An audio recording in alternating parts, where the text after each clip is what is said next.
Alhamdulillahi Rabbil Alamin, wa afdalus salatu wa atammu taslim ala al-habib syafi sayyidina Muhammad wa ala alihi wa ashabihi ajma'in. Qala rabbi shrah li sadri wa yassir li amri wahlul 'uqdatam min lisani yafqahu qawli. Subhanaka la ilma lana illa ma 'allamtana innaka antal 'alimul hakim. Wala haula wala quwwata illa billahil 'aliyyil 'azim. Allahumma faqihna fid din wa 'allimna at-ta'wil. Allahumma iftah 'alaina futuhal 'arifin minka ya arhamar rahimin. Allahumma 'allimna ma yanfa'una وانفعنا بما علمتنا. اللهم زدنا علما. اللهم ارزقنا فهما يا عليم. وصلى الله على سيدنا محمد وعلى آله وصحبه أجمعين. أما بعد، قال الله سبحانه وتعالى في القرآن العظيم بعد أعوذ بالله من الشيطان الرجيم بسم الله الرحمن الرحيم. ألم تر كيف فعل ربك بأصحاب الفيل فلم يجعل كيدهم في تضليل وأرسل عليهم طيرا أبابيل ترميهم بحجارة من سجيل فجعلهم كعصف مأكول. صدق الله العظيم. الفضيلة والإمام الأفاضلة، tuan-tuan guru, para alim ulama, muslimin serta muslimat yang dirahmati Allah Subhanahu wa taala sekalian. Alhamdulillah, pertama-tamanya dan selama-lamanya marilah kita sama-sama memanjatkan setinggi-tinggi rasa syukur kehadirat Allah Subhanahu wa taala kerana pada pagi yang berbahagia ini kita dapat sama-sama berhimpun di dalam rumah Allah Subhanahu wa taala, terus niat i'tikaf kerana Allah Subhanahu wa taala, dan bersyukur kita kepada Allah Subhanahu wa taala kerana kita berada di dalam bulan yang mulia, bulan Rabiul Awal, bulan di mana lahirnya junjungan besar baginda Nabi Muhammad sallallahu alaihi wasallam. Dan kita sama-sama berusaha untuk mempertingkatkan rasa kecintaan kita kepada junjungan besar baginda Nabi Muhammad sallallahu alaihi wasallam. Dan insya-Allah sebelum kita meneruskan perbincangan, marilah kita sama-sama berselawat terlebih dahulu kepada baginda Nabi Muhammad sallallahu alaihi wasallam agar mudah-mudahan majlis kita ianya juga mendapat keberkatan di sisi Allah Subhanahu wa taala. Allahumma shalli ala sayyidina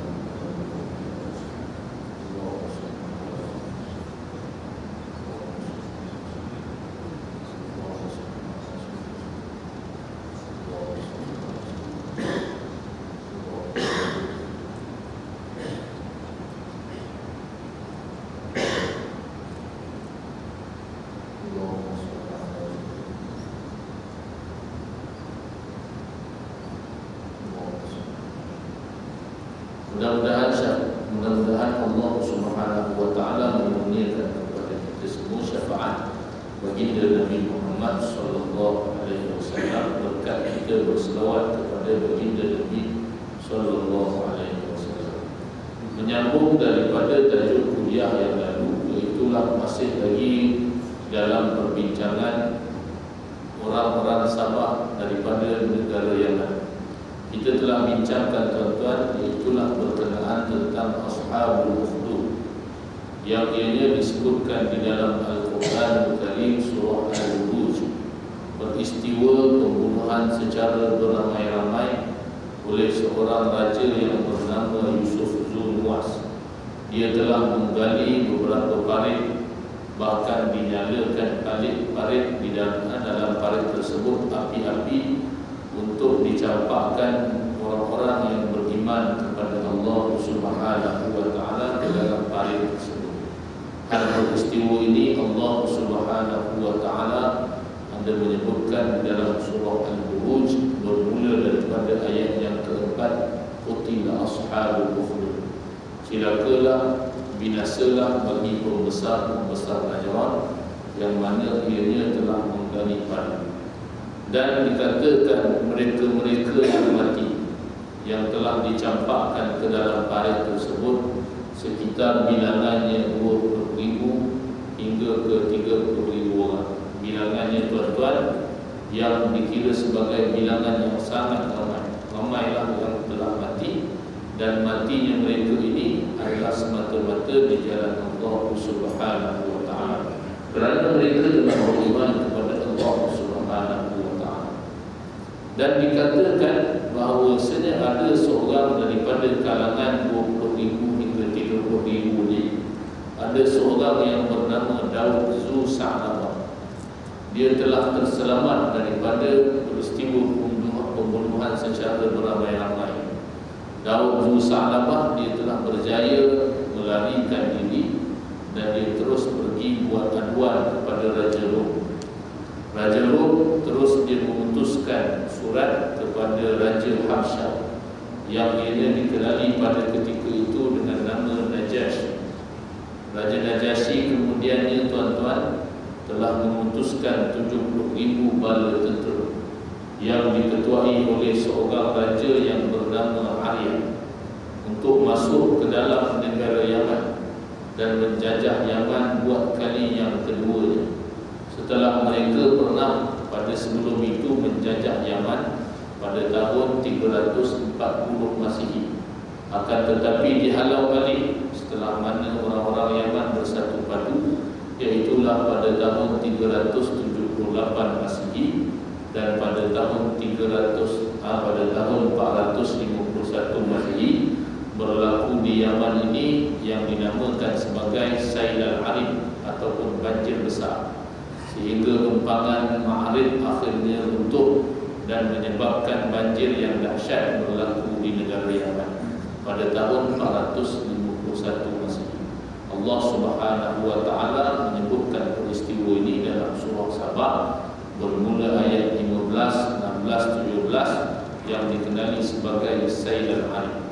Dan pada tahun 523 Masihi, iaitulah Raja Zulnuwas, dia telah membunuh orang-orang Najran. Masuk pula Yaman, masuk pula Raja Najashi ataupun raja-raja daripada Habsyah bersama dengan sekutunya Rom menjajah negara Yaman pada tahun 527 Masihi yang diketuai oleh Arya. Jadi tuan-tuan muslimin dan juga muslimat yang dirahmati Allah Subhanahu wa taala sekalian, Arya dan juga pasukan bala tenteranya telah berjaya menjajah Yaman buat kali yang keduanya. Dan pada ketika ini akhirnya matilah seorang raja, Yusuf Zulnuwas. Dikatakan dia mati tuan-tuan di tengah-tengah lautan, pergi mana-mana tempat tak jumpa. Akhirnya dia dengan kudanya pergi ke tengah laut dan akhirnya mati di tengah laut. Ini biasanya orang-orang zalim tuan-tuan memang hidup tak pernah lama. Hidupnya senantiasa dikerumuni dengan kezaliman yang dilakukan. Akhirnya Arya pun menjadilah raja di negara Yaman, wakil daripada Habsyah, wakil daripada Najashi di Habsyah. Kemudian setelah sekian lama beliau memerintah negara Yaman, di sana panglima dia yang bernama Amrohah As-Samah. Amrohah ni dia tuan-tuan tidak berpuas hati dengan pemerintahan Arya, sehinggalah tentera-tentera Habsyah ini di Yaman terbahagi kepada dua. Satu kumpulan Amrohah, satu lagi kumpulan Arya, sehingga hampir berlakunya tercetusnya peperangan di antara dua kumpulan ini. Sehingga bila mana hampir berlaku tuan-tuan, Amrohah dia mencadangkan kepada Arya supaya mereka tidak bertempur secara berpasukan. Takut ramai yang mati, takut banyak pula darah rakyat akan mengalir. Jadi dia kata dia mencadangkan supaya kita bertempur ataupun berlawan satu lawan satu. Ini cadangan daripada Abraha. Satu lawan satu. Pasukan ataupun mana-mana yang kalah, maka pasukan yang kalah itu akan bersama dengan pasukan yang menang. Begitulah cadangan Abraha. Jadi lawan ni tuan-tuan, lawan sampai mati. Jadi Aryad pun bersetuju dengan apa yang dicadangkan oleh Abraha. Dia bersetuju tu kerana memikirkan tentang rakyat. Jadi pemimpin yang berjiwa rakyat. Ketika mana saat berlakunya pertempuran, iaitulah di antara Abraha dan juga Aryad ini, ketika itu tuan-tuan, sempat lagi Abraha, dia seorang yang licik. Dia telah mengadakan, dia telah menyediakan seorang pengikut setia. Pengikut setianya ini bernama Ataudah. Ataudah ini disediakan untuk sebagai standby, siap sedia kalau apa-apa berlaku kepada Abraha. Sebab dalam pertempuran satu lawan satu ini dikatakan masing-masing dah sedia kubur masing-masing. Kalau mati maknanya terus tanam. Begitulah lebih kurang di sana dalam kubur ini, dalam lubang ini bersembunyinya Ataudah. Ketika mana berlaku pertempuran, sebagaimana yang dijangkakan, Aryad ini memang bukan calang-calang orang. Dia telah menghunuskan pedangnya sehingga mengenai hidup Abraha ni tuan-tuan. Kena hidung, kena wajahnya, kena muka dia, parah. Teruklah Abraha ni sehingga dia juga digelar sebagai Al-Haram. Maksudnya kesumbingan dia itu tuan-tuan kerana apa yang pernah dilakukan oleh Aryad. Sumbing jadi Abraha. Ketika mana teruknya Abraha dibantai oleh Aryad ni tuan-tuan, lalu datanglah Ataudah daripada belakang, kemudian dia pun membunuh Aryad. Dan dia bunuh curi. Matilah Aryad. Setelah mana dirawatnya Abraha sekian tahun, akhirnya setelah mana Abraha dia sembuh kembali dan dia terus mengisytiharkan bahawasanya dia adalah raja di negara Yaman, wakil daripada Najasyi di Habsyah. Bila mana Raja Habsyah mengetahui bahawasanya Abraha dia telah membunuh Aryad, maka murka dia, marah dia, sehingga dia telah bersumpah untuk memijak ubun-ubun kepala Abraha. Dia sumpah akan dia pijak ubun-ubun kepala Abraha. Bila mana Abraha mendapat tahu rajanya murka, dia pun memutuskan surat. Dalam surat tersebut dia sertakan bersama tanah Yaman. Juga dalam surat tersebut tuan-tuan, dia sertakan rambut-rambut yang dicukur daripada ubun-ubun kepala, supaya raja dapat melunaskan sumpah dia. Pijaklah rambut-rambut daripada ubun kepala ni, jangan pijak kepala dia. Macam itulah tuan-tuan. Dan yang paling penting, Abraha ni dia standbykan, disediakan, diutuskan juga hadiah-hadiah yang hebat-hebat, yang cantik-cantik khusus untuk raja. Bila dapat hadiah tuan-tuan, siapa-siapa yang marah pun dia akan menjadi baik kembali. Begitu juga raja. Kalau tuan-tuan tak percaya, nanti kalau balik rumah lewat, contohnya malam ni pergi ke Duri, balik lewat 11.30. Maklumlah banyak benda tajuk nak dibicarakan. Dan balik lewat marah tuan-tuan isteri, tengah-tengah marah tu tuan-tuan standbykan hadiah. Hadiah ni katalah tadi lewat dan sibuk pergi Habib Jewels, tunjuklah rantai emas tu, tunjuklah cincin berlian tu tuan-tuan, insya-Allah isteri tak jadi marah. Ni keistimewaan hadiah. Tunjuklah, maknanya hadiah tersebut insya-Allah tengah-tengah marah dia akan tanya lain lagi. Kenapa tak bagi tahu? Kenapa tak cakap awal-awal? Maknanya dah berubah dah. Daripada marah lembut kembali sebab hadiah. Nabi SAW menyebutkan tahadu, saling bagi hadiah, insya-Allah akan timbul rasa kasih sayang. Ini kelebihan apa yang disebutkan oleh baginda Rasulullah sallallahu alaihi wasallam. Raja ni pun sama juga, dapat hadiah lembut kembali. Kemudian raja ni pun bersetuju dan mengisytiharkan bahawasanya Abraha dia raja Yaman, wakil daripada Habsyah. Setelah Abrahah menjadi raja, dia melihat di Mekah ni tuan-tuan, ada Baitullah Al-Muharram, ada Kaabah, yang mana orang-orang Arab tiap-tiap tahun dia datang ke Mekah. Orang-orang Arab ni bukan sahaja daripada Mekah, bahkan daripada Yasrib, daripada Yaman pun. Di mana-mana datang ke Mekah, mereka menunaikan fardu haji. Dah ada haji dah. Mereka buat umrah. Tiap-tiap tahun buat haji, mereka tawaf pula dekat Kaabah, memuliakan Kaabah Al-Musharrafah. Ada orang tanya saya, dah ada haji ustaz masa? Padahal Nabi SAW belum lahir ni. Dah ada dah tuan-tuan. Yang ini kena baca sirah ataupun belajar sirah Nabi SAW. Ada sebut tentang haji. Mereka ni orang musyrikin, tapi di sana ada istilah-istilah haji, ada umrah, ada tawaf tuan-tuan. Mereka berdoa juga kepada Allah SWT, tetapi mereka mensyirikkan Allah SWT. Dan lebih lanjut tuan-tuan, kena rujuk dalam kitab-kitab sirah, apa sebenarnya ataupun peristiwa yang menyebabkan mereka ini terjerumus kepada mensyirikkan Allah SWT. Tiap-tiap tahun mereka menunaikan haji, tawaf di Baitullah Al-Muharram. Sehingga Abrahah ni dia kata dia ingin membina satu gereja yang ianya adalah untuk semata-mata menandingi Baitullah, Kaabah di Mekah Al-Mukarram. Itu tujuan Abrahah. Dia bina gereja ni tuan-tuan, dan gereja ini sehingga dikenali sebagai Al-Qulais kerana ketinggian. Orang nak tengok sampai kena mendongak, tinggi sangat, hebat sangat tuan-tuan. Sebagai contoh, kalau di Kaabah sekarang ni sebelah tu ada jam. Jam tu tuan-tuan nak tengok kena dongak, tinggi betul, hebat lah dia punya bangunan.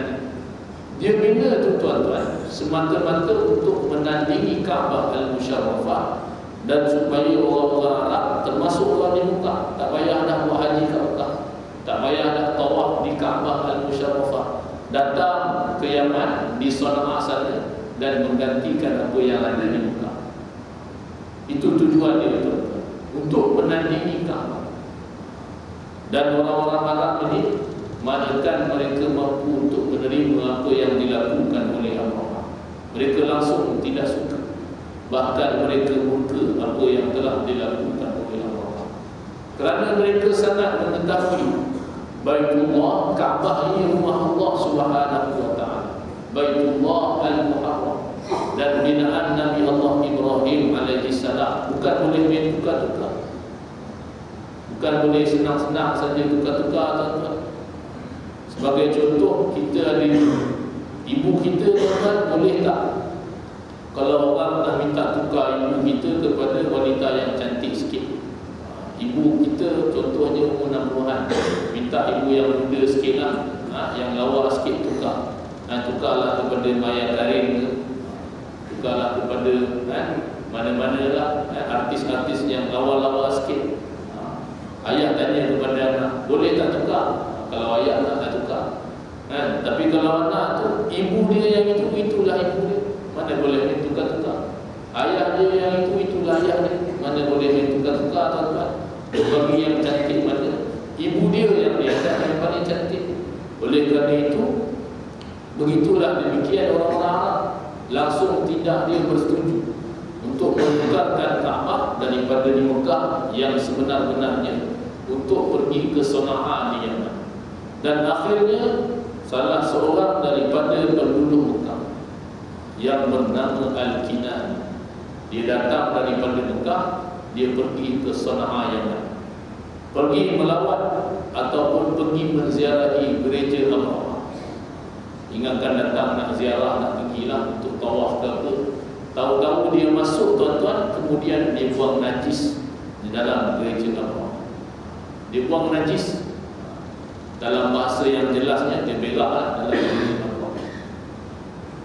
Dan akhirnya bila mana Abrahah mendapat tahu ada orang Mekah dia buang najis di dalam gereja, langsung dia bermurka, dia marah, dan dia telah mengisytiharkan seramai 60,000 bala tentu kes najis tadi. 60,000 bala tentera untuk menyerang Kaabah Al-Musharrafah bersama dengan pasukan tentera dia, iaitulah beberapa ekor gajah. Ada riwayat sebut 9 ekor gajah. Ada riwayat juga menyebutkan 13 ekor gajah. Termasuk yang paling besar adalah gajah milik Abrahah yang akan ditunggangi oleh Abrahah As-Sabbah. Gajahnya adalah namanya Mahmud. Ada nama pula tu tuan-tuan. Nama pula nama macam Tuan Haji Mahmud. Kalau ada jemaah yang nama Mahmud ni tuan-tuan, minta maaf banyak kerana nama tuan macam nama gajah Abrahah. Tapi nama itu bukan sebenar dengan nama gajah lah. Nama tuan alhamdulillah nama yang baik. Kalau kita biasa letak nama kucing, letak nama tompok, letak nama comel, macam itu juga orang Arab. Tapi orang Arab dia hebatnya letak nama macam manusia. Dia letak nama haiwan-haiwan dia, letak nama gajah dia letak nama Mahmud. Nama gajah Abrahah. Dan tujuan dia buat gajah, iaitulah bila sampai sahaja di Mekah, diikatkan gajah ini dengan tali dan diikat padanya juga di bujur-bujur Kaabah, supaya gajah ini dapat tarik Kaabah sehingga runtuh. Itu tujuan. Dia pun terus melakukan. Tidaklah semua orang Arab tuan-tuan bersetuju apa yang nak dilakukan oleh Abrahah. Tapi Abrahah ni tuan-tuan pada ketika itu dia di antara kuasa besar. Dia nak menunjukkan kekuasaannya, nak menunjukkan kehebatan. Maka bangkit di sana Raja Yaman yang namanya Zunafar. Di Yaman lagi dah ada yang tidak berpuas hati dengan apa yang nak dilakukan tindakan oleh Abrahah, nak meruntuhkan Kaabah. Muncul seorang raja yang bernama Zunafar. Dia mengumpulkan bala tentera untuk menghalang pasukan Abrahah. Jadi Abrahah terpaksa berhadapan dengan pasukan Zunafar. Akhirnya berlakulah pertempuran di antara dua pasukan ini. Tetapi pasukan Abrahah memang pasukan yang hebat. Tewas pasukan Zunafar, sehinggalah Zunafar ini dijadikan tawanan. Hampir dibunuh dia oleh Abrahah. Tapi dia minta supaya dia menjadi sebagai penduduk jalan ke Mekah daripada dia dibunuh. Maknanya lagi baik dia menjadi sebagai penduduk jalan ke Mekah. Abrahah pun bersetuju. Dia tidak jadi dibunuh, dia dijadikan sebagai penduduk jalan ke Mekah. Langsung meneruskan perjalanan. Abrahah bertemu pula dengan pasukan yang diketuai oleh Nufail bin Habib. Nufail bin Habib pun dengan tujuan yang sama, tak bersetuju dengan tindakan Abrahah ini.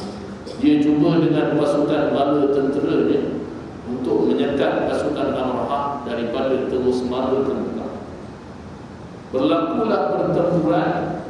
Tewas pasukan Nufail bin Habib kerana pasukan Abrahah memang pasukan yang hebat. Dan Nufail bin Habib begitu juga dijadikan tawanan.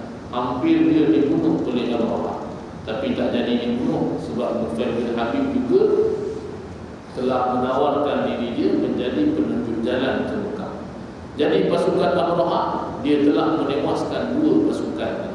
Kalah habis. Nak kata hebatlah, terorlah pasukan Abrahah ni. Terus mara sampailah di Taif. Sesampainya mereka di Taif, penduduk Taif yang dikenali sebagai puak-puak Bani Thaqif ataupun orang-orang Thaqif, yang mereka ni tuan-tuan juga dikenali pernah menghalau baginda Rasulullah SAW pada peristiwa yang selepas. Nabi SAW di Mekah sedih sangat tuan-tuan, orang-orang Mekah tak nak menerima dakwah Nabi SAW. Kemudian Nabi SAW cuba-cubalah berdakwah ke Taif.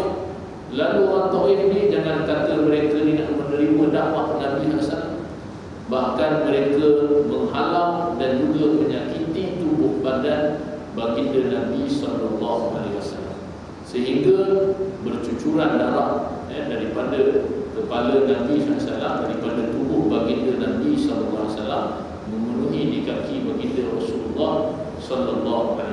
Inilah tuan-tuan yang pernah berlaku pada sejarah baginda Nabi SAW di bumi Taif.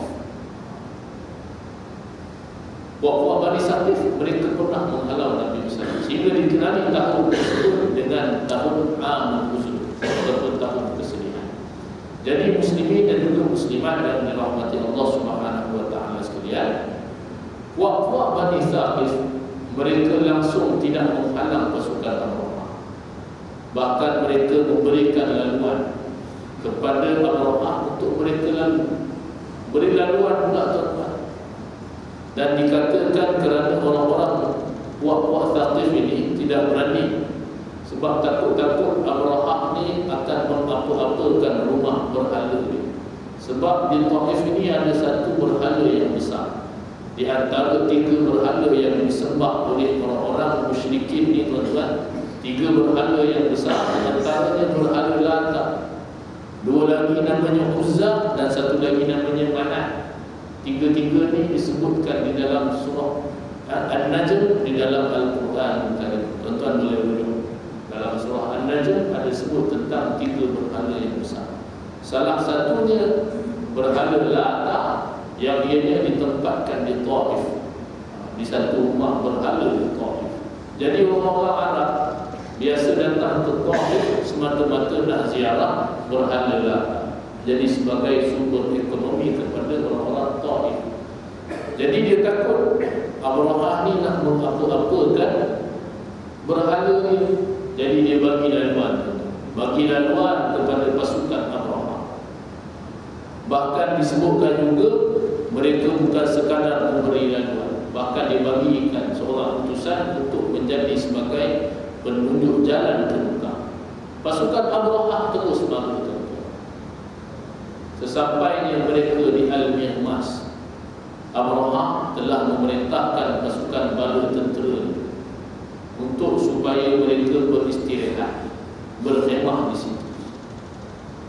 Dan dia juga mengarahkan kepada bala tenteranya untuk pergi ke Mekah, buat kacau bilau dulu, bagi takut-takutkan orang Mekah. Rampas mana barang yang mampu rampas, curi mana barang yang mampu curi. Termasuk yang dirampas adalah 200 ekor unta milik Abdul Muttalib. Abdul Muttalib ini adalah merupakan ketua di Mekah pada ketika itu. Dia adalah datuk baginda Rasulullah sallallahu alaihi wasallam yang nama sebenarnya adalah Syaibah Muhammad bin Abdullah bin Abdul Muttalib bin Hashim bin Abdul Manaf bin Qusay bin Kilab. Maknanya Abdul Muttalib ni adalah datuk baginda Rasulullah sallallahu alaihi wasallam. Dalam peristiwa ini dia ketua tuan-tuan. Dan dia juga tidak terlepas. Maknanya barangnya telah dirampas oleh Abraha. 200 ekor unta miliknya telah dirampas oleh pasukan tentera Abraha. Kemudian Abraha pun dia telah mengutuskan utusan yang bernama Hanata, diutuskan supaya pergi ke Mekah. Tanyakan kepada penduduk Mekah siapa ketua mereka, dan dibawakan ketua ini untuk bertemu dengan Abraha. Jadi Hanata pergi tuan-tuan. Sesampainya di Mekah, tanya kepada penduduk Mekah siapa ketua mereka. Lalu keluarlah Abdul Muttalib. Abdul Muttalib ni dia dibawa ke perkemahan Abraha. Ketika mana saat dia masuk saja tuan-tuan di kemah Abraha, Abraha buat kali yang pertamanya dia melihat Abdul Muttalib, dia merasa kagum dengan Abdul Muttalib. Nampak dari sudut wajah Abdul Muttalib ni tuan-tuan, buat kali pertama tengok pun dah rasa, maknanya dia rasa nak memuliakan Abdul Muttalib. Ini haibah seorang pemimpin. Dan memang Abdul Muttalib ianya adalah pemimpin yang sangat disegani oleh orang-orang Mekah. Orang-orang Quraisy di Mekah ni sangat segan ataupun sangat dia menghormati Abdul Muttalib. Bahkan lebih lagi dia menghormati Abdul Muttalib daripada datuk nenek moyang mereka. Dahsyat, hebatlah Abdul Muttalib.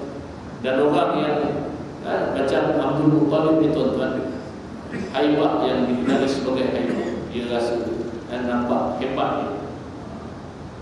Abraha ni kalau pertama tengok pun dia merasakan dia nak memuliakan Abdul Muttalib. Begitulah kalau yang pernah kita sebutkan tuan-tuan, di antara tanda-tanda seseorang itu dia hampir dengan Allah, ataupun kita sebut dia wali Allah. Kali pertama tengok pun tuan-tuan, hati dia akan rasa tenang. Ini di antara tanda-tanda seseorang itu wali Allah Subhanahu wa ta'ala. Tengok sekali je akan mengingatkan kita kepada Allah Subhanahu wa ta'ala. Tapi kalau tengok serabut, tengok rasa benci dan sebagainya, takut-takut dia maqam yang lain, dia maqam wali, dia bukan jadi maqam wali, dia maqam yang lain tu. Tapi orang macam Abdul Muttalib, kali pertama Abraha tengok, dia rasa nak memuliakan Abdul Muttalib. Kemudian duduklah Abdul Muttalib di atas permainan ini. Abraha pada ketika itu berada di atas mahligai dia, dia duduk di atas tempatnya dan di atas singgah sana dia. Bila mana melihatkan Abdul Muttalib duduk di atas permainan ini, dia pun tiba-tiba duduk sekali dengan Abdul Muttalib di bawah, di atas permainan ini.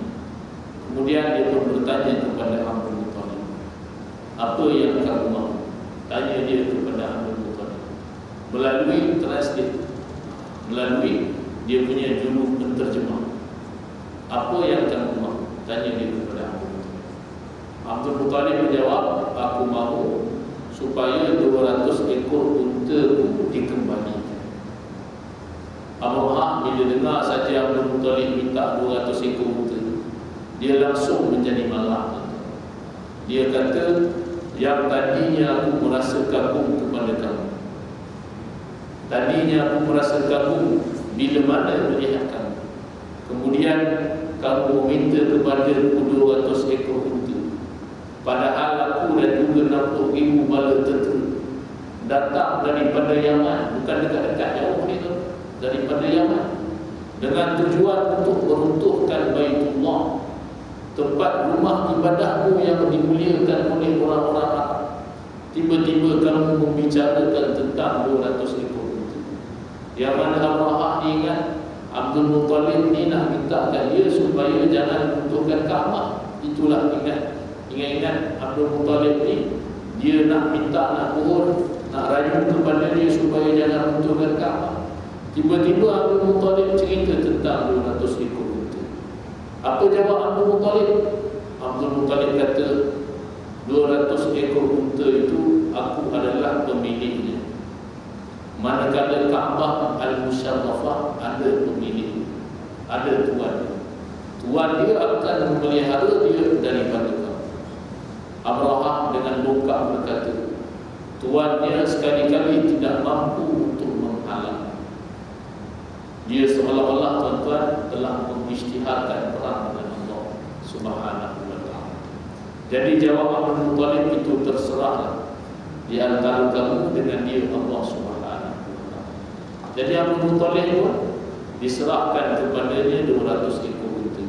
Dia pun pulang ke Mekah. Dia berpesan kepada orang Mekah pada ketika itu supaya bersembunyi terlebih dahulu di sebalik gunung Ghana. Tak boleh nak buat apa-apa dah tuan-tuan, tak ada kemampuan. 2 pasukan dah tewas dah, termasuk kuat-kuat Bani Saqif, tak mampu nak menghalang pasukan Abraha. Termasuk orang-orang di Mekah ni tak mampu nak menghalang pasukan Abraha. Mereka hanya mampu melihat dan hanya mampu berdoa kepada Allah Subhanahu wa ta'ala. Pada ketika itu Abdul Muttalib dia pergi ke Kaabah. Dia berdoa kepada Allah Subhanahu wa ta'ala supaya Allah Subhanahu wa ta'ala memelihara Kaabah Al-Musharrafah. Dalam peristiwa ini pun tuan-tuan, ramai yang bertanya kepada saya, dah doa kepada Allah macam mana pula? Padahal ni zaman ni musyrikin, zaman ni zaman jahiliyah, belum lahir Nabi sallallahu alaihi wasallam. Itu tuan-tuan, jawapannya ada dalam pengajian sirah. InsyaAllah kalau tuan-tuan hadir, InsyaAllah boleh faham dalam peristiwa ini. Jadi muslimin dan juga muslimat yang dirahmati Allah Subhanahu wa taala sekalian, Abraha pada keesokan hari di tempat yang dikenali sebagai Wadi Al-Muhassir. Tempat ni tuan-tuan di antara Muzdalifah dan juga Mina. Belum sampai lagi jejak kaki dekat Mekah. Di situ tiba-tiba Mahmud berada. Mahmud ni siapa tuan-tuan? Mahmud ni siapa? Gajah. Alhamdulillah. Maknanya tuan-tuan masih bersama saya. Saya ingatkanlah Mi'raj naik ke langit ketujuh tadi. Maknanya masih bersama dengan saya. Mahmud ni gajah Abraha. Gajah Abraha ni tiba-tiba meragam. Tiba-tiba dia tidak, dia enggan untuk meneruskan perjalanan. Dia merunduk jatuh dan enggan untuk meneruskan perjalanan ke Mekah. Seolah-olah dia tahu sesuatu akan berlaku kepada pasukan tentera Abraha. Dan haiwan ni tuan-tuan, dia memang ada, dia punya insting dia lebih lagi daripada manusia. Bila mana dia halakan ke Yaman dan juga dihalakan ke Syam, tiba-tiba Mahmud ni bangun, bahkan mampu dia berlari-lari anak. Elok pula dia jadi. Tapi bila mana tak kala dihalakan ke Mekah, tiba-tiba Mahmud ini menderut jatuh semua. Pada saat kelam kabut ketika itu tuan-tuan, datanglah bala tentera daripada Allah Subhanahu wa taala. Yang Allah Subhanahu wa taala sebutkan di dalam Al-Quran, burung-burung ababil yang melontarkan kepada mereka batu-batu sijil. Batu cuma sebesar biji kacang putih. Kecil saja batu tuan-tuan, tapi batu daripada neraka Allah Subhanahu wa taala. Masing-masing tiap-tiap seekor membawa 3 biji. Satu di bawah, 2 lagi di kaki. Bila mana batu ni yang cuma sebesar biji kacang putih terkena tubuh badan manusia, termasuk kena gajah tuan-tuan, maka hancur berkecailah tubuh badan manusia. Jadi terkena pasukan Allah. Dahsyat waktu ketika itu tuan-tuan. Maka bergelimpanganlah tubuh-tubuh jasad manusia. Habis ada tangan di sini, ada kepala sini. Habis dahsyat. Ini bala tentera Allah Subhanahu wa taala. Bala tentera Allah SWT. Sekali-kali kuasa manusia tak mampu nak halang. Bila mana sebut azab Allah Subhanahu wa taala. Kau hebat mana pasukan tentera tu? Bila mana sebut tentang azab Allah Subhanahu wa taala, mana siapa-siapa pun tak mampu nak menghadapi azab daripada Allah Subhanahu wa taala. Jangan kata nak lawan Allah. Bahkan Tuhan ni cuma menghantar burung tu. Kalau ikut logik akal, gajah lawan dia bukan burung. Kalau nak ikutkan, dia hantar yang besar sikit. Lawan dengan badak sumbu tu, lawan dengan dinosaur tu, baru fight. Tapi Tuhan hantar burung tuan-tuan. Bersama burung cuma 3 biji. Maknanya 3 biji daripada batu sijil. Hancur sehancur-hancurnya pasukan Abraha. Firman Allah Subhanahu wa taala, wa arsala alaihim tayran ababil. Allah Subhanahu wa taala mengutuskan kepada mereka burung-burung ababil, tarmihim bihijaratin min sijil, yang melontarkan kepada mereka batu-batu sijil. Faja'alahum ka'asfin ma'kul, maka menjadilah mereka seperti daun-daun kayu yang dimakan ulat. Habis hancur berkecai pasukan tentera Abraha. Cuma dikatakan bahawasanya tidak semua terkena batu. Ada yang kerana kelam kabut tuan-tuan, kerana dahsyatnya saat ketika itu, akhirnya mereka berbijakan sesama mereka. Ada yang mati secara macam itu kerana terpijak. Termasuklah Abraha. Dia tak mati, dia tak kena dengan batu, dia tak terkena batu. Wallahu a'lam apa sebabnya. Tapi berkemungkinan sebabnya tuan-tuan, Allah SWT nak azab dia. Pada saat ketika itu juga Abraha ni diutuskan kepadanya penyakit-penyakit yang pelik. Jari-jarinya tuan-tuan terputus daripada tangan. Begitu juga jantungnya terkeluar daripada tempat asalnya, perutnya terbuang, penyakit yang pelik. Allah Subhanahu wa taala putuskan kepada Abraham.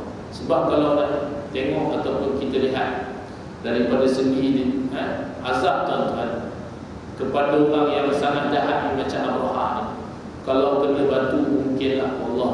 Kalau kena batu mati habis terus. Jadi Tuhan nak azab kepada orang yang macam Abraham ni tuan-tuan.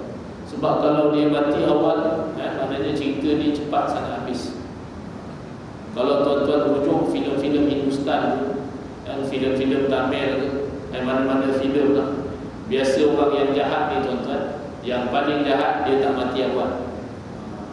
Sejam pertama tu biarlah polis tu dia tembak macam mana pun, memang orang jahat ni tak mati, tak kena ni.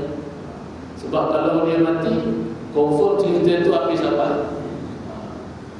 Tembaklah macam mana pun, orang yang paling jahat yang akan kena tu orang-orang yang tepi-tepi. Yang paling jahat tak kena punya, dialah yang membunuh, dialah yang merobot, dialah yang merompak, dia yang mencuri. Sejam pertama mesti tak mati. Ni dia punya filem lah. Tembak macam mana polis tu, dia tak akan mati punya. Sebab kalau mati cerita habis. Dia tak mati. Sebab apa? Dia nak mati last. Dia nak mati yang ujung. Biar polis ni nak bantai yang cukup-cukup, nak bagi yang cukup-cukup. Begitulah lebih kurang tuan-tuan. Abraham ni dia tak mati terus. Allah Ta'ala putuskan kepadanya penyakit yang ganjil, penyakit yang pelik. Dan pada saat ketika itu juga dia dibawa daripada Sonah dalam keadaan azab yang amat dahsyat, azab yang amat teruk. Orang yang jahat ni tuan-tuan, sebagaimana Abraham ni, Tuhan nak bagi azab dahsyat sikit. Di atas dunia Tuhan azab. Demikianlah Fir'aun laknatullah alaihi. Walaupun dia raja tuan-tuan, Abraham ni juga dia raja pada ketika itu. Dia berkuasa bersama 60,000 bala tentera. Tapi kerajaannya, hartanya, tentera-tenteranya sekali-kali tidak mampu memberikan manfaat kepadanya saat ketika mana datangnya azab Allah Subhanahu wa ta'ala. Begitulah yang Allah Subhanahu wa ta'ala azab kepada Fir'aun. Fir'aun ni tuan-tuan dia raja, bahkan lebih hebat lagi, dahsyat lagi, dia mengaku dia sebagai Tuhan. Tapi akhirnya Allah Subhanahu wa ta'ala menenggelamkan. Sampai hari ini jasadnya diselamatkan Allah Subhanahu wa ta'ala, untuk supaya menjadi tanda-tanda selepas daripada Fir'aun itu tuan-tuan. Kepada kita semua, kalau tuan-tuan nak tengok jasad Fir'aun, masih ada dekat muzium di Kahirah, masih ada lagi jasad, tubuh jasad untuk kita lihat. Allah Subhanahu wa ta'ala sebutkan di dalam Al-Quran Al-Karim, al-ana wa qad asayt wa qablu wa kunta minal mufsidin falyawma nunajjika bibadanik. Pada hari ini kami selamatkan tubuh badan, litakuna liman khalfaka ayat, supaya ianya menjadi tanda-tanda kebenaran Al-Quran Al-Karim kepada orang-orang selepas daripada, bahawasanya inilah orang yang pernah melakukan kerosakan pada satu ketika dahulu. Ini Quran sebut tuan-tuan, benarnya firman Allah Subhanahu wa ta'ala. Dibuktikan lagi dengan seorang saintis yang dia kaji mayat Fir'aun. Dia kaji, akhirnya dia keluarkan. Dia kata dalam kajiannya, dia kata bahawasanya Fir'aun ini dia mati kerana tenggelam di tengah laut. Ya Allah, rupa-rupanya Quran dah sebut dah. Berapa lama dah Quran sebut? Ya ke? Dia pun cek Quran tuan-tuan, akhirnya sehingga dia masuk ke Islam. Kajian itu sebenarnya telah membenarkan bahawasanya Quran ini adalah benar daripada Allah Subhanahu wa ta'ala. Itulah azab, di antara azab yang Allah Subhanahu wa ta'ala datangkan kepada mereka-mereka yang melakukan kezaliman. Begitu juga Qarun, begitu juga dengan Haman. Begitulah yang Allah Subhanahu wa ta'ala azabkan kepada Raja Namrud. Ini semua raja-raja yang melakukan kezaliman. Begitu juga kepada Kamal Atatürk. Kalau tuan-tuan kenal, seorang presiden di Turki, dikatakan bapa kemodenan, sekular dia Atatürk, tuan-tuan. Kalau pergi Turki pada hari ini masih lagi, dikatakan semasa hujung hidup dia, Atatürk ni tuan-tuan badannya panas yang amat. Walaupun di Turki pada ketika itu musim situ, dia minta supaya orang-orang dia bawakan ke tengah laut, panas juga. Dia lah tuan-tuan di antara penyebab jatuhnya kerajaan Islam Utsmani. Dan Atatürk ni tuan-tuan dahsyatnya juga pada zamannya semua dia sekular, sehingga azan pun ditukar kepada bahasa Turki. Dahsyat apa yang pernah dilakukan pada zaman Kamal Atatürk, sehingga dikatakan saat dia mati dalam keadaan yang sangat mengerikan. Bila mana meninggal saja tuan-tuan, ni bumi ni tak terima. Berapa kali naik, bumi tak terima jasad tubuh Kamal Atatürk yang dahsyat ini. Mana pergi kerajaan, mana pergi kuasa, sekali-kali tak mampu nak menghalang azab Allah SWT. Begitu juga apa yang berlaku kepada Ariel Sharon. Ariel Sharon ni di antara sejahat-jahat manusia juga, yang ramai orang-orang Islam yang telah dia bunuh dalam kes Syabra dan Syatila. Di antaranya berapa ribu orang yang telah dibunuh, tuan-tuan, kerana semenjak daripada kecil dia dah ditanamkan rasa benci kepada orang-orang Arab, sehingga bila mana dia jadi Perdana Menteri Israel satu ketika dahulu, berapa ramai orang-orang Islam yang telah dibunuh secara zalim pada zamannya. Tapi bila mana saat kematian dia juga dalam saat keadaan yang sama, Tuhan azab. Koma 8 tahun Ariel Sharon, koma saja main 8 tahun. Berbagai-bagai aplikasi penyakit semua ada, dan kencing manis, darah tinggi, gawat, jantung, semua ada. Ariel Sharon, Tuhan azab kepada dia. Koma 8 tahun, tuan-tuan, dan akhirnya mati juga. Nak kata bahawa saja mana-mana pun, tuan-tuan, manusia ini bila mana melakukan sesuatu yang dimurkai Allah Subhanahu wa taala, walaupun dia berkuasa di dunia ini, berkuasa, walaupun dia ada orang yang berharta, tuan-tuan, sebenarnya harta dan juga kuasa ni sekali-kali tidak mampu untuk menghalang daripada dia, menghalang azab Allah Subhanahu wa taala. Inilah yang sangat menggurunkan kita untuk menjadikan kita hamba yang senantiasa taat dan juga patuh kepada perintah Allah Subhanahu wa taala. Maka jadilah mereka-mereka yang tunduk dan juga senantiasa taat kepada Allah Subhanahu wa taala. Abraha yang hebat ni pun, tuan-tuan, 2 pasukan bala tentera tewas. Begitu juga Aryad, dia telah mampu bunuh. Begitu juga dia mampu membina Al-Qulais. Tapi bila datang sahaja azab Allah Subhanahu wa taala, sekali-kali dia tak mampu nak menghalang azab Allah Subhanahu wa taala. Ini kan kita pula, tuan-tuan, yang cuma ada motor kapcai, yang cuma ada rumah sebiji je, harta tak banyak, dah tak berkuasa, kan? Apatah lagi kita ni, lagilah tak mampu nak menghalang azab Allah SWT. Oleh kerana itu, jadilah hamba yang taat dan juga yang patuh kepada segala titah perintah Allah Subhanahu wa taala. Selepas daripada peristiwa ini, dikatakan 50 hari ataupun 55 hari selepas peristiwa ini, maka lahirlah junjungan besar baginda Nabi Muhammad sallallahu alaihi wasallam di penempatan Bani Hashim. Di Mekah ni ada satu tempat penempatan Bani Hashim.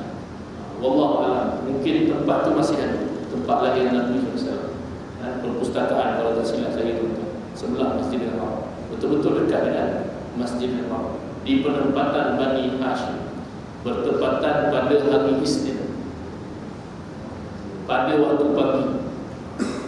Ada yang menyebutkan pada 12 Rabiul Awal, ada yang menyebutkan pada 9 Rabiul Awal, sebagaimana yang disebutkan, yang dinukilkan oleh Syekh Safiyur Rahman Al-Mubarakfuri di dalam kitabnya Rahiqul Maktum, sebutkan pada 9 Rabiul Awal pada hari Isnin.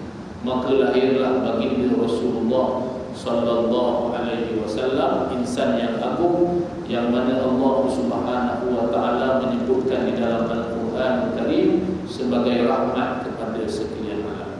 Bertepatan dengan 22 ataupun 20 April tahun 571 Masehi, lahirlah baginda Nabi Muhammad sallallahu alaihi wasallam di atas muka bumi ini.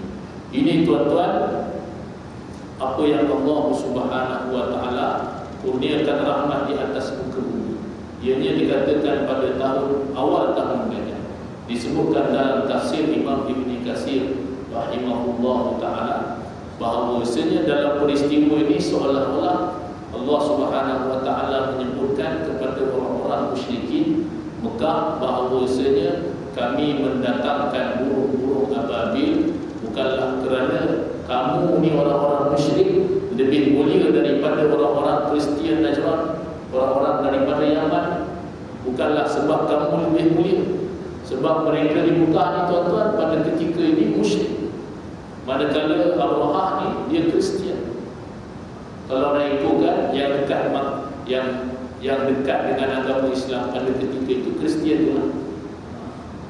Tapi yang ini musyrik, bukanlah sebab kemuliaan kamu, akan tetapi Allah Subhanahu wa taala nak memuliakan dan juga memelihara Baitul Atiq, Baitullah Al-Muharram, rumah Allah Subhanahu wa taala, binaan Nabi Allah Ibrahim alaihissalam, dan juga nak memberikan berita gembira di Mekah itu bahawasanya akan lahir di sana seorang nabi sebagai Khatimul Anbiya, penutup kepada segala-galanya, iaitulah baginda Nabi Muhammad sallallahu alaihi wasallam.